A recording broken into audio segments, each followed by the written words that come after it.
Khaleesi Dracarys.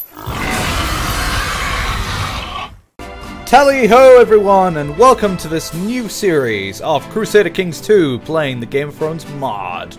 I'm Exilius and I'm your host today. So yes, we're going to be playing as the Khaleesi. Playing as Khaleesi Daenerys Stormborn of House Targaryen. So we already played as one Targaryen. We played as the first Targaryen. Well, not the first, but the first Targaryen king. But now we're playing as the last Targaryen. Essentially, well, I mean, there are other Targaryens, but we're not going to go into details. Like, well, I mean, yeah. What I expect, guys, is that you've watched the series, okay? You've watched the series, or you've read the books. Preferably read the books later in the series, because this series will probably have a few details from the books. Just warning you now. But, hey, the next season is very, very soon.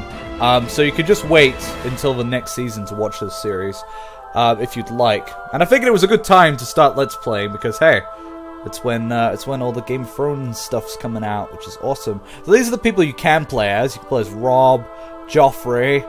That's probably going to be my next playthrough, actually.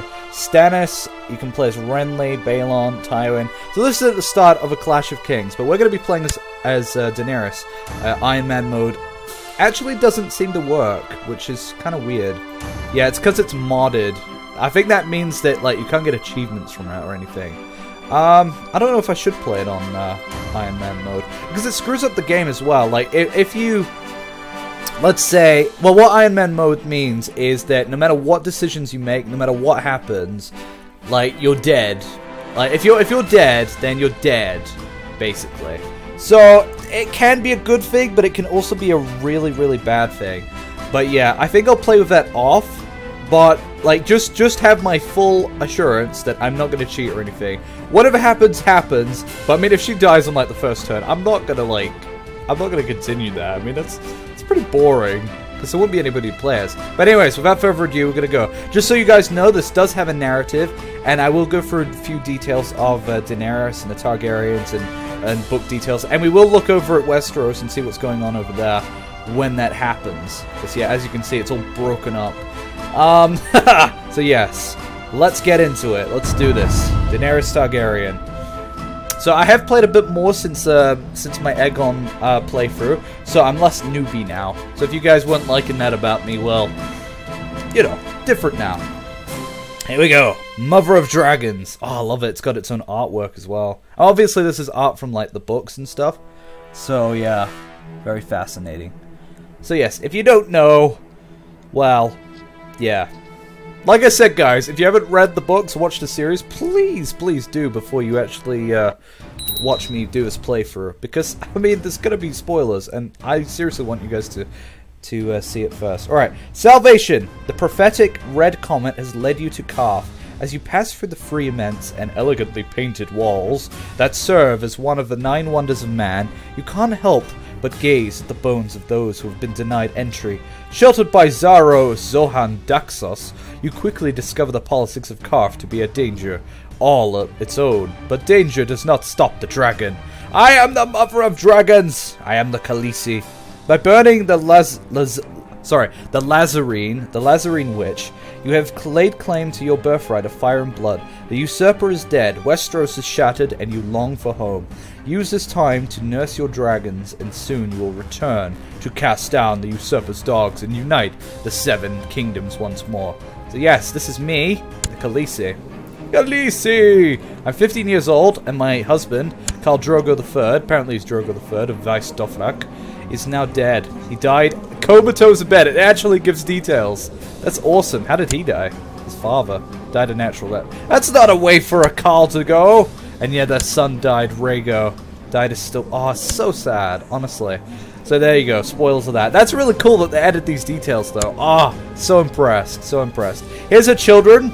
So you got Drogon, Rhaegal, and Viserion. And they're named after... I believe they're named after her... I believe they're named after some of her ancestors, at least. I have read the book, A World of Ice and Fire, so I know a lot of the history now. But if I get a few details wrong, do let me know. She's not very good, but she's not terrible. She's widowed. Aw, she doesn't want to do anybody. You know what I mean? She's quick, she's attractive, she's trusting. Oh yes. She's temperate, just, and authoritative. authoritative. Oh my god. And she's abomination of incest. That's great. We could get her remarried straight away, but no. Yeah, don't read that. Oh dear. Right. So, I am the rightful queen, 500 prestige, and pureborn Mathos II becomes Khaleesi, Daenerys' new liege. So that's of Qarth. Right, let's continue this, because it's going to be very narrative focused at first. House Targaryen has ruled Westeros since Aegon's conquest. We united the 7 kingdoms into one. We built King's Landing. We forged the Iron Throne. You watched me play that. You saw that. And we will not let our birthright slip away. So fire and blood, we gain a strong claim on the High Lordship of Dragonstone and a strong claim on the Lordship of Dragonstone. So just both of those. Nice. Alright, so let's let it play out a bit. I'll probably play in slow. Your wisdom and mercy legend have been appointed as your regent. Yeah, you have. Sir Jorah of the Great Grass Sea. Jorah the Explorer. And yeah, he had a wife who's a Glover. Oh, so many details. Absolutely fantastic. This is definitely the best mod. Right, so we just gotta wait for all the story parts to pop up. So she's being educated by Jorah. He's got 20 martial. He's cynical. Oh yeah. Content. Brave. Proud. You could say that. Deceitful. He's a knight. Trained fighter, strong, dutiful commander, and he's a trickster. Oh yes, oh yes. Has founded the Liege Loyalist faction. Oh, interesting. The Valyrian freehold politics was dominated by 40 families of great wealth, high birth, and strong sorceress ability, known as Dragon Lords. They spoke the High Valyrian language and had great skill in shaping stone. Incest, and polygamy was a common practice among the blood of Old Valyria. I am the blood of Old Valyria. Yeah, I am. Who's the blood of Old Valyria? I'm the blood of Old Valyria. Oh yeah. Gotta wait for that next event. Oh, and I've got open council positions. I don't know if I want to mess with any of this stuff yet. Ugh, I don't like that. All? What is that? Stop it! Stop being weird. It's okay. That's cool. So we got, yeah, we got Jorah. Got Aggo. I think Aggo was one of her slave servants. And Lothar. The House of the Undying. Here we go. So in this City of Splendors, which is Qarth. I think this is the city of Qarth itself. Portvaux. Is this Qarth? Or is Qarth over here? The Hall of Thousand Thrones? Yeah, no, this is Qarth right here. So Qarth. The House of the Undying. In this City of Splendors, you find the House of the Undying to be the least splendid of all. You behold a grey and ancient ruin without towers or windows, its crumbling form coiled like a serpent through a grove of black-barked trees bearing inky blue leaves. Your companions echo your hesitation, urging you not to enter, but ahead lies the path to your destiny. Queen Daenerys must enter alone, says Piet Pri, stepping out from the shadow of the trees. Take my arm and let me lead you. So, if you've read the books, you'll know what this is all about. If you've seen the series, you'll kind of get the idea, because obviously it was a lot shorter in the TV show, but this is quite a big extension chapter. I am no child. So she's entered the House of the Undying. Shade of the evening. You make your way through the darkened grove and are presented with a crystal filled with a thick blue liquid. Shade of the evening, the wine of warlocks. You gulp down the potion as the warlock speaks. You are reminded of every taste you have ever known, and none of them. Within, you will see many things that disturb you. Visions of loveliness and visions of horror, wonders and terrors. Sights and sounds of days gone by, and days to come, and days that never were. If you value your soul, take care and do just as I tell you.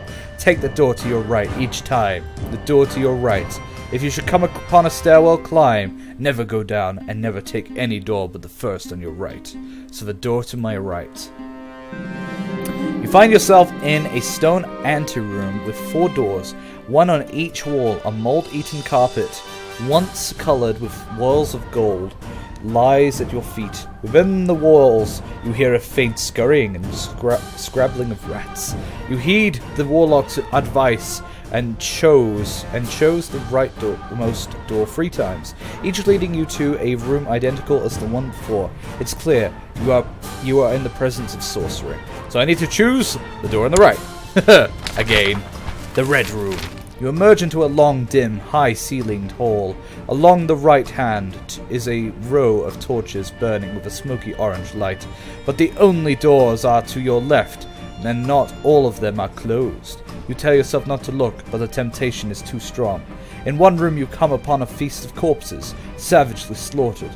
The feasters lay strewn across the overturned chairs and hacked trestle tables, a sprawl in pools of congealing blood. In the throne above them sits a dead man with the head of a wolf and an iron crown. Ooh, that sounds very familiar. His eyes follow you with mute appeal as you continue on. Only a stairwell down marks the end of the passage, and still the only doors are to your left. The first door on the right is the last door to the left. Heh, +1 intrigue. You find yourself in yet another stone anteroom with 4 doors, one on each of the twisty stone walls. The floor seems to move slowly under your feet, as if it were trying to trip you up. You are gripped by a sudden sense of desperation. Want nothing more than to be done with this house of horrors, but still 3 doors lie before you. I have to choose a door on the... Blue, no yellow! Ah! Nice Monty Python reference. I choose the door on the right! Gotta keep choosing it on the right! Mother! You emerge once more into a long, dim, high-ceilinged hall. Along the right hand is a row of torches burning with a smoky orange light, but the doors are to your left, and not all of them are closed. Again, you tell yourself not to look, but the temptation proves too strong. One room reveals 10,000 slaves lifting blood-stained hands before you as you race by on your silver, riding like the wind. Mother! They cry. Mother! Mother! Mhysa! Show reference. They reach for you, touching you, tugging at your cloak, the hem of your skirt. They want you. They need you. The fire, the life. You gasp and open your arms to give yourself to them, but at the last moment you realize your mistake and pass on from the vision further down the hall. Only a stairwell down marks the end of the passage, and still the only doors are to your left. The first door on the right is the last door on the left. She gets more intrigue. Haha. Your sense of foreboding grows as the scurrying sounds within the walls seem to get louder, and behind you notice the torches have begun to flutter out. Ooh, that's freaky. One more gutters out, and the darkness creeps a little further down the hall towards you. As you listen, you seem to hear something else coming, shuffling itself slowly along the faded carpet. Terror fills you, and you must quickly decide which. Ooh, door to the right. Ugh, I don't like those situations. That sounded a lot like Amnesia. The Red Sword. You emerge once more into a long, dim, high-ceilinged hall. Along the right is a row of torches burning with a smoky orange light. You know straight to look away and seal yourself with the visions to come. Yep, we know what's happening. The scene behind the open door reveals a corpse standing at the prow of a ship, eyes bright in his dead face, grey lips smiling sadly. Glowing like a sunset, a red sword is raised in the hand of a blue-eyed king who casts no shadow. A blue flower grows from a chink at a wall of ice and fills the air with sweetness. Mother of dragons, bride of fire, confused, you turn toward the stairwell at the end of the passage. This sounds really disturbing, and that sounds a lot like Stannis. Stannis Baratheon with his red sword, but ice? Uh-oh. I wish to be done with this place. So she's prophesizing the future, so that gives her a lot of intrigue, which is pretty awesome. Ooh, there's his face. You enter a stairwell beginning to climb. Before long, your legs are aching. Strangely, you recall that the House of the Undying One seems to have no towers. To your right, a set of wood and doors are thrown open, fashioned of weirwood and ebony. The black and white patterns swirl and intervene into strange designs, very beautiful, yet somehow frightening. A dragon must not be afraid. The Blue Heart. You pass through a narrow door into a chamber awash with gloom. A long stone table fills the room. Above it floats a human heart, swollen and blue with corruption, yet still alive. Every beat is a deep, ponderous throb of sound, each pulse sending out a wash of indigo light. The figures around the table are no more than blue shadows, and as you walk to the empty chair in front of them, they do not stir, speak, nor turn to face you. Mother of dragons, comes a voice, part whisper and part moan. You find it difficult to summon the will to speak. You notice suddenly that none of them are breathing. Could it be that the Undying Ones are dead? We live, whispered the answer, thin as a mouse's whisker. and know. Oh, that's creepy. I've come for the gift of truth. Prophecy. 3 heads has the dragon. The ghost chorus yammers inside your skull. Mother of dragons, child of storm, the whispers become a swirling song. 3 fires must you light, 1 for life and 1 for death, and 1 to love. Your own heart beats in unison to the one that floats before you. 3 mounts must you ride, 1 to bed, and 1 to dread, and 1 to love. The voices grow louder and your heart seems to slow, even your breath. 3 treasons will you know, 1 for blood, 1 for gold, and 1 for love. Help me, show me. Blurred visions. Ooh, that's really terrifying.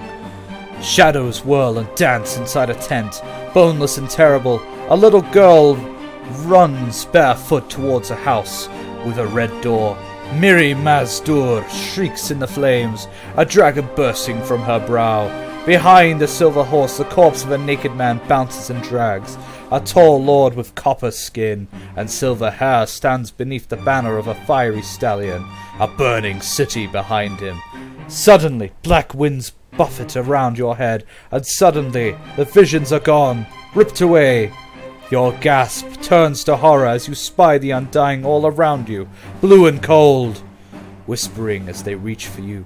All the strength leaves your limbs, and you cannot move.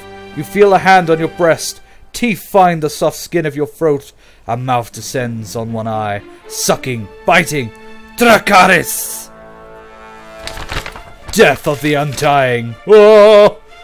Indigo turns to orange and whispers turn to screams. Perched above you, Drogon spreads his wings and tears at a terrible dark heart, ripping the rotten flesh to ribbons. His head snaps forward, fire flying from his open jaws, bright and hot. You can hear the shrieks of the undying as they burn, their high, thin, papery voices crying out in terror, long dead. Oh, in tongues long dead. Well, they're dead. The whole room is ablaze by the time you reach the door and call to your dragon. When you spill out into the sun, the bright light makes you stumble. Looking behind you, you see tendrils of smoke forcing their way through cracks in the ancient stone walls of the Palace of Dust. Howling curses, Piet Pri draws a knife and dances towards you, when suddenly you hear the crack of Jogo's whip. Never was a sound so sweet. So Jogo is one of her loyal fellows. Whatever! We don't care.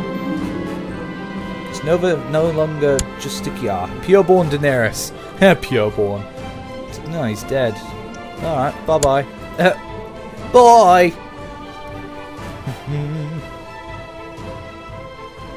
Right. The Silver Bell. The Undying are dead, burned to ash by Drogon's flames. Your tiny Khalasar celebrates your victory by braiding your hair with a silver bell. But this victory is not without cost. The Qarthians are outraged and their fractious rulers unite to demand your exile from their city. Your host Zaro pleads with you to flee with him to the Jade Sea, but you refuse and he angrily sends you away. With your lost friend in Qarth, a friend no longer, you hurry to the docks where Ser Jorah has been searching for ships. Ships you find, but allies also. A huge eunuch named Strong Bellas and his aged squire Arstan, who intervene to save you from an assassin. They explain that they have been sent by your old friend Illyrio with 3 ships to carry you back to Pentos. So Bellas the Strong and Grolio. Hello, Grolio. And Bellas the Strong. At least the ships don't smell like cheese. Haha. Alright, so we're on the ships, and we're off.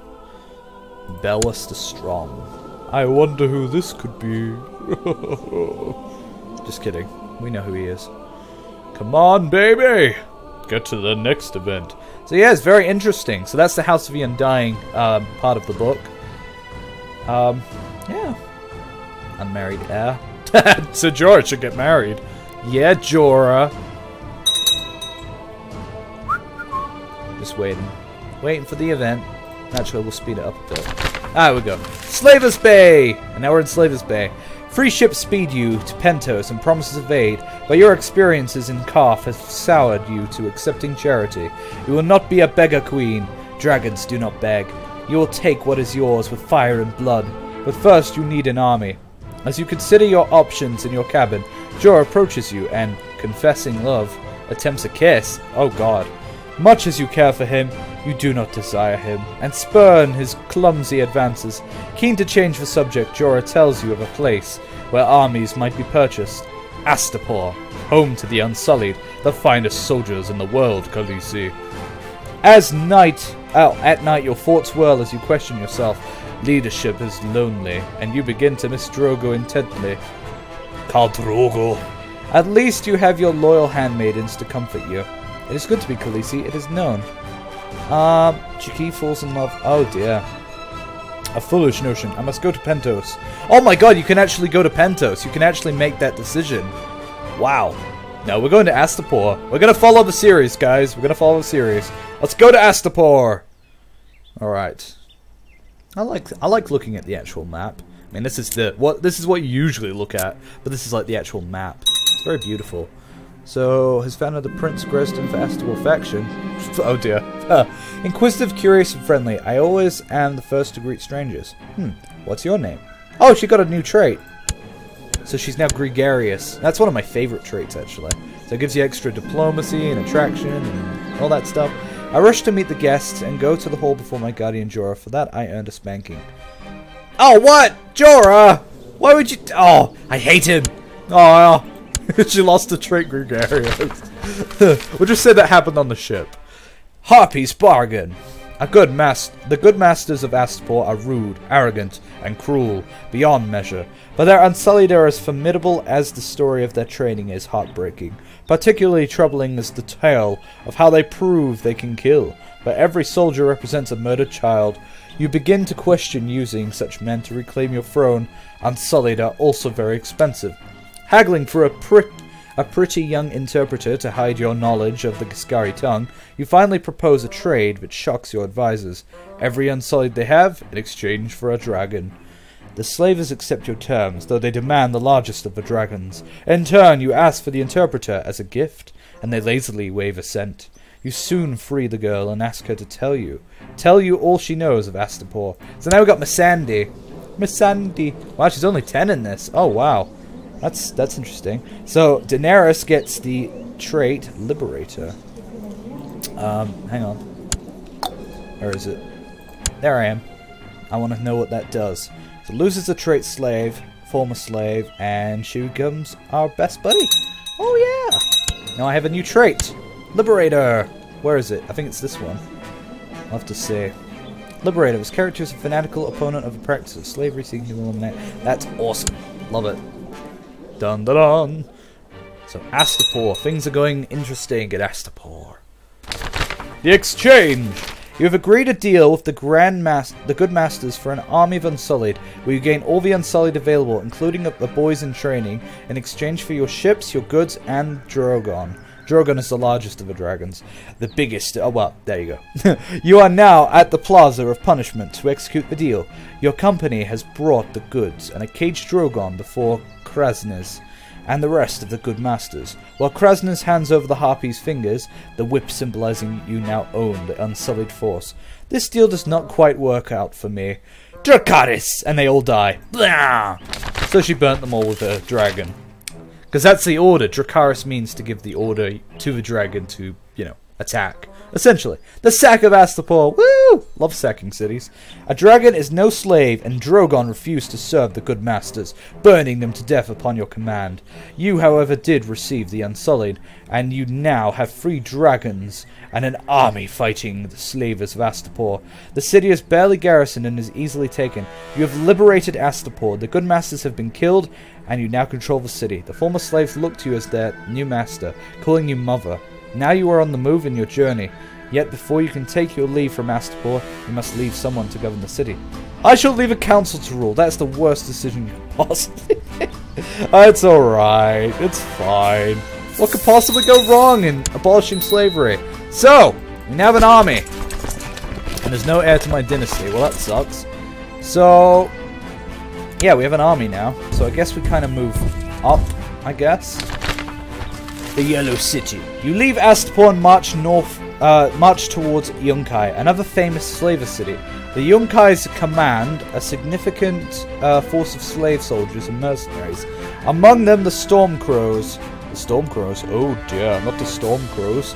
And the Second Sons. The city is made of yellow bricks, crumbling walls, and tall, stepped pyramids. Pyramids. Their emblem is flying over the city. A harpy-like creature, as far as you can tell. Yunkai is said to be able to field a significant force of slave soldiers. However, Yunkai is known for training bed slaves, not warriors. Before you are the wise masters and the captains of the mercenaries come to parley with you. They offer you much coin to leave the city alone and be on your way. No, I will free the slaves of the city. So she declares war on the wise masters of Yunkai, abdicates to Thingy, and King of Astapor dies. Nice. Storm has declared the Great Grass Sea Yunkish War of Emancipation on what? That's quite a mouthful, isn't it? So you're gonna die. Used to saying that we're gonna die? Dario's coup. You are ready to begin the battle for Yunkai. However, Dario Naharis of the Stormcrows was enthralled by your beauty and has come before you in the middle of the night. He tells you he has killed the 2 other captains of the Stormcrows and now offers the company in the service of you. As he says, my sword is yours, my life is yours, my love is yours, my blood, my body, my songs, you own them all. I live and die at your command, fair queen. So, Mr. You-Know-Who abdicates to Ben Plum. Yay, Ben Plum! He was in the book. Mira the Titan Bastard dies. Yep, remember that from the book. Offensive Wars. Blah, blah, blah, blah. Yep. Okay. We'll join her in future Offensive Wars. Awesome! Yeah, and we now have an army. And we've got this dude who's latching to our army. And now we're heading into Yunkai. Yunkai? Don't you mean old Kai? No, I don't know. Here we go. I'm coming for you, Khaleesi. That's a really tiny army. I mean, that's gonna get smooshed. Smoosh, smoosh. There you go. Right, now to Yunkai. We should be able to take it quite easily. New important decisions can be made. What decisions? Send for a maester. I'm not doing that. Stop it. Attack! Oh yeah, kick their butts. Boom. Right. I guess we kind of just do that. Backing and forthing time. Here we go. So Jorah is no longer... No! Jorah died! Well, there we go. There's our first tangent. Jorah Mormont is dead. Holy crap. Wow, that's that's great. Oh, Jorah. See, anything could happen. Like this is not canon, guys. Anything can happen. Jorah the Explorer is dead. His Holiness has passed away. Who cares? Don't care about the High Septon. Oh, Jorah's dead. You know that actually probably makes things a lot easier.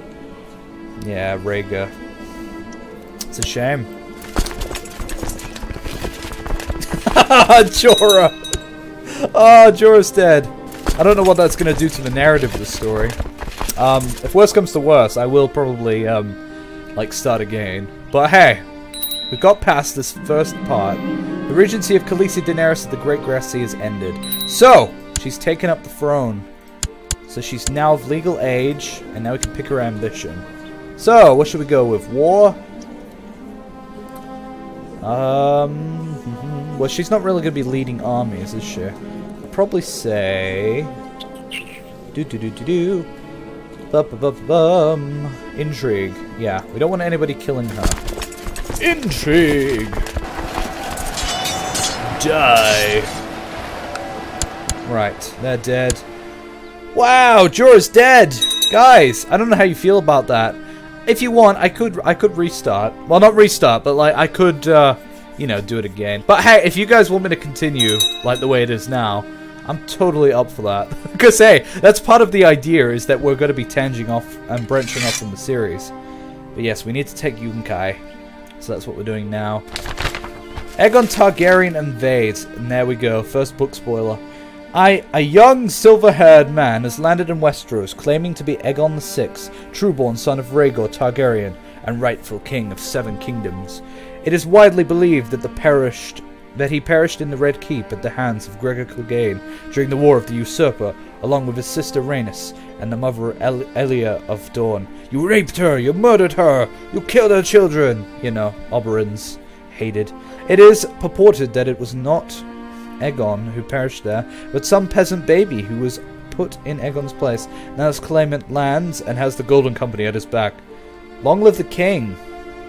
I could say long live the king. Oh, but then again, if I say that, do I give up my right? Aegon is dead. He is a mama's dragon.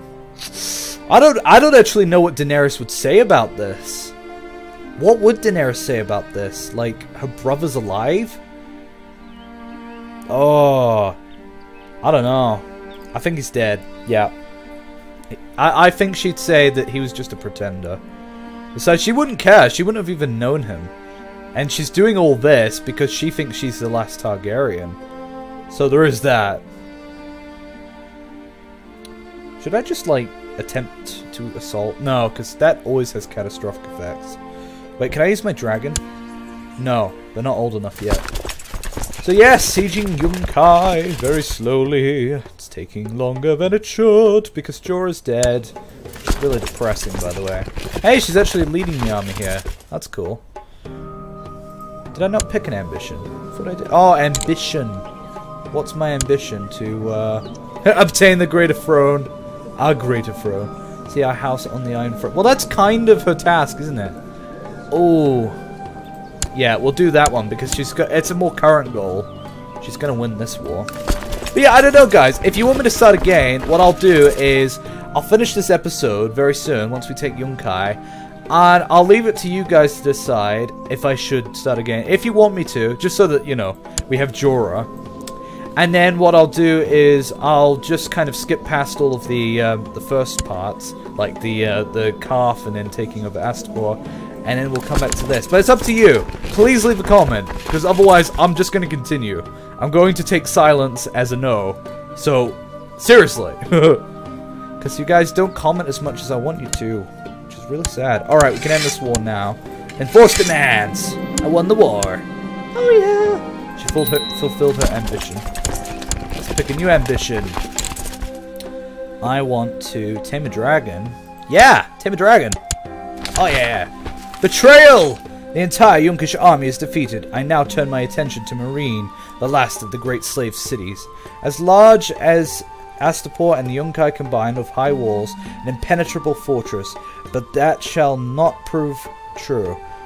They may try everything they can to stop me, burn their fields and poison their wells, but I shall not be defeated so easily, as I am the dragon. I was shocked when Arstan revealed himself to be Barristan Selmy, who served on my father and usurper's Kingsguard. He told me of Jorah's betrayal. He has been sending reports on me to Varys and King's Landing. They have both betrayed me and my family, and I have no wish to kill either of them. I could send them on a covert suicide mission into Meereen, and hopefully they shall not return. Well, it's funny because Jorah's dead, but the story is continuing. The narrative is continuing. So that's cool. And yes, Barristan Selmy. So, yeah, joins Khaleesi, and a new regiment arrives. Has declared a new war. Yes, actually, I think I will continue this. But I will leave it to you guys. So, I'm going to take a break here, and then I'll leave it to you. So, thank you very much for watching. Hope you enjoy, and I'll see you next time. Tally ho.